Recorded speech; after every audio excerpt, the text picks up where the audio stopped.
Now recognizes Mr. Raskin. Thank you, Chair McLean, for calling the hearing, and also Ms. Porter and Mr. Mfume for their thoughtful remarks today.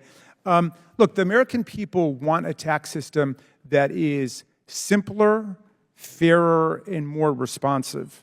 And I wish that we could have hearings on each of those. I mean, just to take a look at simplicity, for example, I've lived in foreign countries where they don't have a multi-billion-dollar business in H&R Block and all of these companies that are trying to help people understand their taxes. And most people's taxes, 90% of the people's taxes could be done in 15 minutes or 20 minutes, which is what it's like in countries around the world. We should be having a hearing about why we have a $10 billion a year plus business in helping people do what the government should be helping them do instead.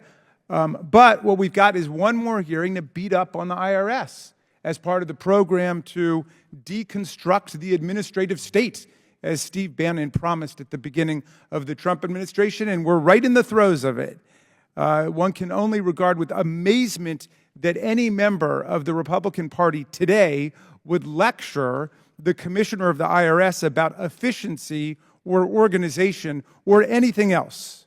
Look at what the Republicans are saying about the Republicans today on Capitol Hill as we live through all of the reverberations of the Chaos Caucus. So, the world is burning around us. We're fiddling. We don't have a strategy.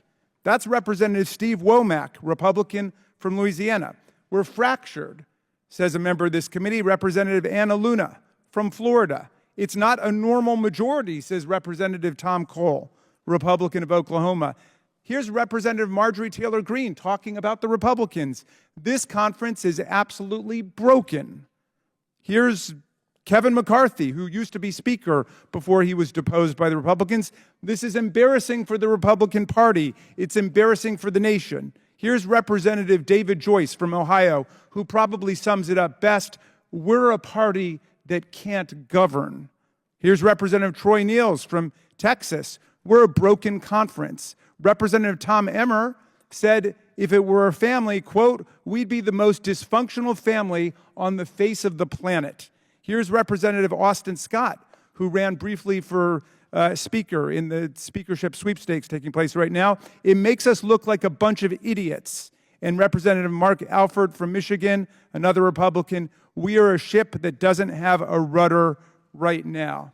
So it would be great if we could actually get a Speaker of the House and a functioning House of Representatives so we could deal with these issues. Now, the implementation of the IRA shows that providing adequate resources to the IRS dramatically improves services to our people and the effectiveness of the overall mission. In the 2023 filing season, IRA investments allowed the IRS to create and adopt digital tools to process tax returns more efficiently. The agency greatly improved in-person service, service over the telephone, and online customer service. But we know a lot more needs to be done. I have a constituent who came in to see us in August. He and his wife had filed their taxes in April. They got their refund from the state of Maryland in 2 weeks.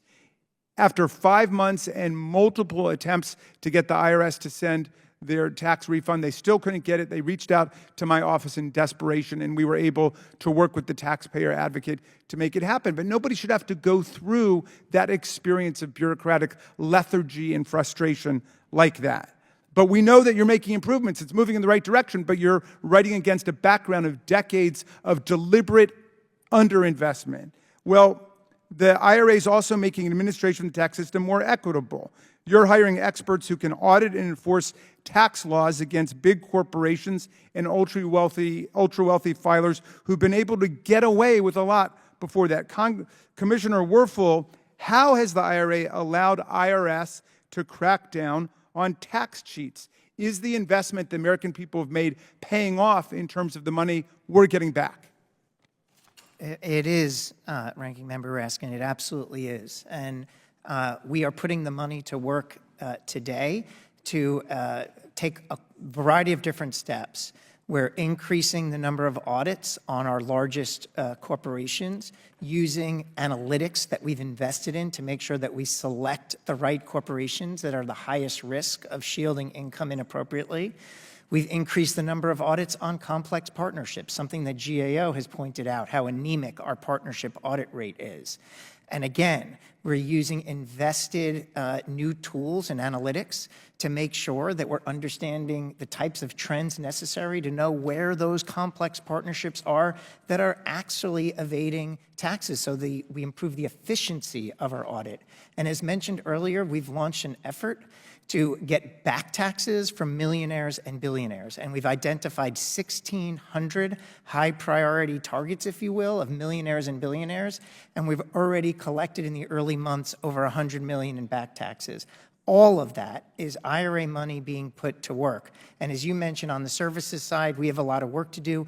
Building block by building block, we are making changes to our services to make that story that you told a thing of the past. Thank you very much. I yield back, Madam Chair.